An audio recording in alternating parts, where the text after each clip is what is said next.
तुम कफन के लिए पीहर वालों के इंतजार कर रहे हो, जिसने पूरी जिंदगी तुम्हें बाप बनकर पाला। उम्र के इस पड़ाव में भी जो तुम्हें कमाकर खिलाती रही, उसके लिए सिर्फ कफन क्या, उसकी तो पगड़ी रस्म होनी चाहिए। तुलसी जी ने सुधीर की माँ को कहा। सुधीर की माँ गीता जी का स्वर्गवास हो गया।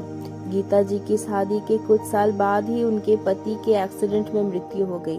तब से गीता जी ने ही अपने 3 बच्चों को उसके माँ और पिता दोनों का प्यार दिया। दोनों की जिम्मेदारियां अकेले ही निभाई। अभी भी वो सब्जी मंडी में दुकान चलाती थी। सुबह 3 बजे उठकर बड़े शहर की मंडी में जाती और सब्जियां लाती। छोटा बेटा सुधीर माँ के काम में हाथ बटाता था। गीता जी के बड़े बेटे सोहन ने कर्जे के चलते आत्महत्या कर ली। बड़े बेटे के बच्चे और छोटे बेटे के बच्चों की जिम्मेदारी गीता जी पर ही थी। छोटा बेटा प्राइवेट नौकरी करता था, पर इन लॉकडाउन में उसकी नौकरी भी छूट गई। उसने शराब पीना शुरू कर दिया। गीता जी ने जिंदगी में कभी सुख के दिन रात एक साथ कभी नहीं देखे। कभी दिन में निश्चित होती तो रात को कोई ना कोई परेशानियां घर के दरवाजे पर बैठे मिलती। फिर भी उन्होंने कभी जिंदगी से मुंह नहीं मोड़ा। बड़े बेटे की नौकरी लगी तो उसने कहा था कि माँ, तुम ये सब्जी का दुकान बंद करके आराम करो, अब तुम्हारे बेटे कमाएंगे। गीता जी को तो जैसे पहले से आभास हो गया था कि उसकी जिंदगी में भगवान ने तो सुख लिखना ही भूल गए। उन्होंने बेटे को कहा, नहीं बेटा, जिसकी बदौलत आज तुमने इतना बड़ा काम किया, उस काम को मैं तब तक करूंगी जब तक मेरे हाथ पैर सलामत है। फिर अचानक बेटे ने जल्दी में सभी सुविधाएं जुटाने के चक्कर में खूब लोन लिया और सुविधाएं जुटानी शुरू की। उसका काम ऐसे ठप हुआ कि रोज कर्जे वाले घर तक आने लगे। तंग आकर उसने आत्महत्या कर ली। जो माँ के दुख दूर करने की बात करता था, अब वो अपनी माँ के भरोसे अपनी पत्नी और 2 बेटियों को छोड़ गया। छोटा बेटा तो बचपन से गलत संगत में बैठा था। भाई के मौत के बाद उसे थोड़ी जिम्मेदारियों का एहसास हुआ तो पिछले 4 साल से प्राइवेट नौकरी कर रहा था। नौकरी जाने के बाद वो भी यूं ही हताश रहने लगा। गीता जी को लगा कहीं ये भी अपने भाई की तरह कोई कायरतापूर्ण कदम ना उठा ले, इसलिए उन्होंने उसे अपने साथ सब्जी मंडी की दुकान पर ले जाने लगे। वक्त यूं ही बीत रहा था कि एक दिन अचानक गीता जी को पैरालिसिस की अटैक पड़ा। सुधीर तो अपने माँ को देखकर वहाँ ही बेहोश हो गया। आसपास के दुकानदार गीता जी को हॉस्पिटल ले गए। ईश्वर भी शायद मजबूत इंसान की ही परीक्षा लेता है। गीता जी का एक हाथ उठना बंद हो गया। फिर भी माँ के पास वो ताकत होती है जो मृत्यु शैया पर भी होती है तो अपने बच्चों को भूखा नहीं देख सकती।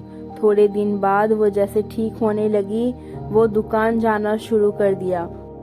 उसे मालूम था अब इन हड्डियों में जान नहीं बची। बड़ी बहू को आंगनवाड़ी के काम में लगाने के लिए विधायक के खूब हाथ पैर जोड़े, तब जाकर उसे वहां नौकरी मिली। छोटे बेटे को दुकान का सारा हिसाब किताब समझाया। एक दिन हालातों से लड़ते लड़ते जिंदगी की जंग हार गई। पूरा परिवार बस यूं ही हिल गया, जैसे मकान की नींव हिलने पर पूरा मकान ही जर्जर हो जाता है। गीता जी की मौत की खबर सुनकर जैसे पूरे गांव रिश्तेदार का हुजूम सा इकट्ठा हो गया। किसी को यकीन ही नहीं था जो औरत ईश्वर से लड़ती रही अपने हालात ठीक करने के लिए, वो शुगर की बीमारी से यूं एकदम हार गई। अब बात आई अंतिम क्रिया की। लोगों ने कहा गर्मी का मौसम है, जल्दी करो। सुधीर ने कहा अभी माँ के पीहर से कफन आना बाकी है, अभी माँ को अंतिम क्रिया के लिए नहीं ले जा सकते। तुलसी जी मोहल्ले में सबसे बुजुर्ग महिला थी। वो तो गीता जी की मौत के सदमे में इतनी दुखी थी कि अगर यमराज भी सामने आते तो उनसे भी जरूर लड़ पड़ती। तुलसी जी को सुधीर की बात सुनकर गुस्सा आया और उठकर बोल पड़ी, तुम्हारी माँ की जगह अगर तुम्हारा पिता होता तब भी तुम कफन का इंतजार करते। उसे माँ तो भगवान ने बनाया था, पर हालात ने उसे तुम्हारा पिता भी बना दिया। बाप की किसी भी जिम्मेदारी से चूकी नहीं तुम्हारी माँ बाप दोनों की जिम्मेदारी निभाई है उसने।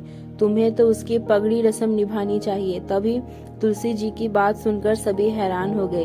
बुजुर्ग आदमियों ने कहा, बुढ़ापे में सठिया गई हो क्या तुलसी? भला औरतों के मरने के बाद पगड़ी रस्म हुई है क्या कभी? तुलसी जी ने कहा, क्यों नहीं हो सकती? पगड़ी का मतलब क्या है? जिम्मेदारी निभाने वाला चला जाए तो उसकी जिम्मेदारी किसी अगले को दी जाती है।